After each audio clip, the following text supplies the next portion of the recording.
Hola colegas, ¿cómo están? Bienvenidos a esta revisión clínica bien enfocada y de alto rendimiento sobre la hipercalcemia.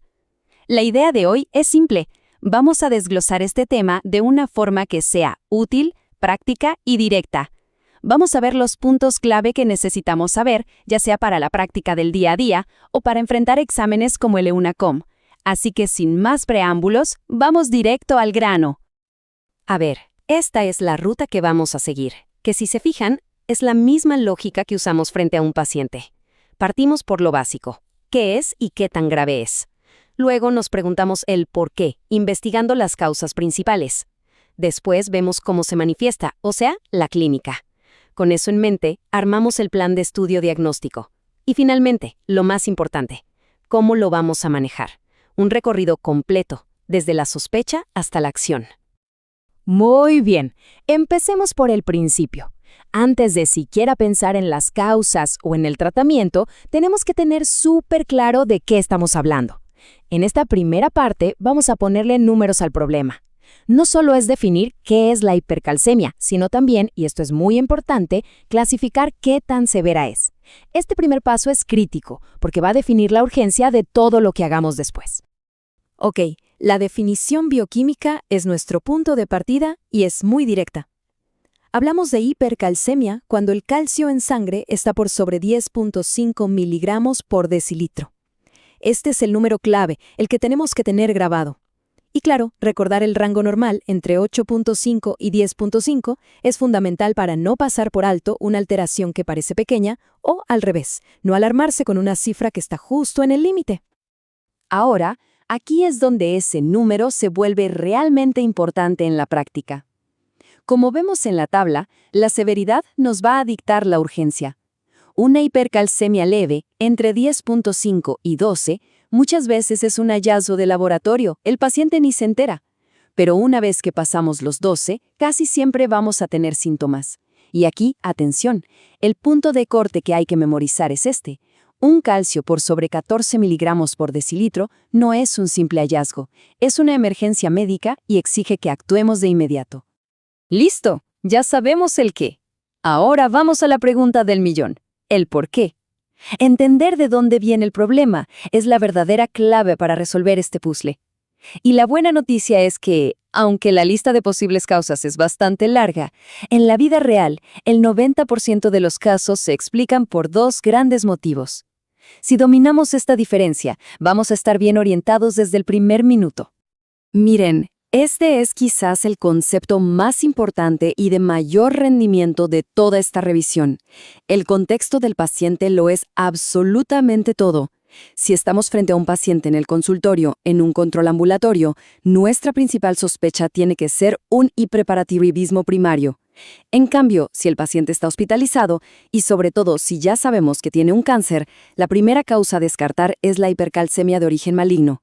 Recordar esta división, ambulatorio versus hospitalizado, es oro puro para orientar el estudio y suele ser un punto clave en los exámenes. Por supuesto, una vez que hemos pensado en las dos causas principales, tenemos que tener este otro listado en mente. Son menos comunes, pero no podemos olvidarlas. Siempre, siempre revisar los fármacos del paciente. ¿Está tomando teacidas? ¿Litio? ¿Ha estado en cama por mucho tiempo? ¿Inmovilizado? Ojo también con los suplementos de vitamina D que a veces se toman sin control. Son cartas que mantenemos bajo la manga para cuando el cuadro no encaja con lo más típico. Perfecto. Ya sabemos qué es y por qué puede ocurrir. Ahora, veamos cómo lo vamos a reconocer, cómo se va a ver en nuestros pacientes. La clínica es súper variada, afecta a muchos sistemas. De ahí el clásico dicho en inglés, Stones, Bones, Abdominal Groans and Psychiatric Overtones. En esta sección vamos a desglosar esos signos y síntomas, pero recordemos algo clave. La intensidad no solo depende de qué tan alto está el calcio, sino de qué tan rápido subió. Entonces, pongámonos en la situación real. ¿Qué vamos a buscar intencionadamente cuando conversamos y examinamos a un paciente con sospecha de hipercalcemia? Pensemos de forma ordenada, sistema por sistema, para que no se nos escape nada. A nivel neurológico, el rango de síntomas es enorme. puede empezar como algo súper vago, como cansancio, debilidad o dificultad para concentrarse, cosas que el paciente apenas nota. Pero en los casos graves, la alteración de conciencia es la regla. Podemos ver una progresión muy rápida desde la confusión y el delirio hasta el estupor e incluso el coma. Y esto nos lleva a esta descripción clásica, que resume muy bien todo este impacto neuropsiquiátrico. Una psiquis alterada. Es un recordatorio muy potente de lo neurotóxico que puede ser el calcio cuando sus niveles se escapan de control. Bueno, el riñón y el sistema digestivo son dos de los grandes afectados. A nivel renal, piensen que el exceso de calcio interfiere con la hormona antidiurética. El resultado, el riñón no puede concentrar la orina, y eso causa la clásica poliuria. El paciente orina mucho. Eso, a su vez, lleva a la polidipsia, mucha sed, y a la deshidratación. Mientras tanto, en lo digestivo, el calcio como que enlentece todo. Causa estreñimiento, náuseas y dolor abdominal. Y finalmente, los sistemas osteomuscular y cardiovascular. El dolor en los huesos es un síntoma más bien crónico, muy típico del hiperparatiroidismo de larga data. Pero a nivel cardiovascular, hay un hallazgo agudo que siempre tenemos que buscar, y es pregunta de examen segura: el acortamiento del intervalo QT en el electrocardiograma. Esto es un dato clásico que nos alerta sobre un mayor riesgo de arritmias peligrosas. Bien, ya tenemos la sospecha clínica. Ya nos huele a hipercalcemia. Ahora necesitamos confirmarla y, lo más importante, encontrar la causa. En esta sección pasamos a la acción diagnóstica. Y vamos a ver que no se trata de pedir un montón de exámenes sin sentido, sino de seguir un algoritmo, un paso a paso lógico que nos va a llevar directo al origen del problema. Este algoritmo es nuestra hoja de ruta. Primero, obvio, confirmamos que el calcio está alto, idealmente corrigiéndolo por la albúmina. Y ahora viene el paso más crucial de todos, el número 2. Medir la hormona paratiroidea, la PTH. Este examen es el que divide el camino. Si la PTH está alta, o incluso normal cuando debería estar baja, el diagnóstico es casi con seguridad un hiperparatiroidismo. Si por el contrario, la PTH está suprimida, muy baja, significa que el cuerpo está tratando de compensar, y ahí tenemos que buscar otras causas, como un cáncer pidiendo, por ejemplo, la PTH-RP. Los pasos que siguen, como las imágenes, ya son para localizar el problema una vez que sabemos cuál es.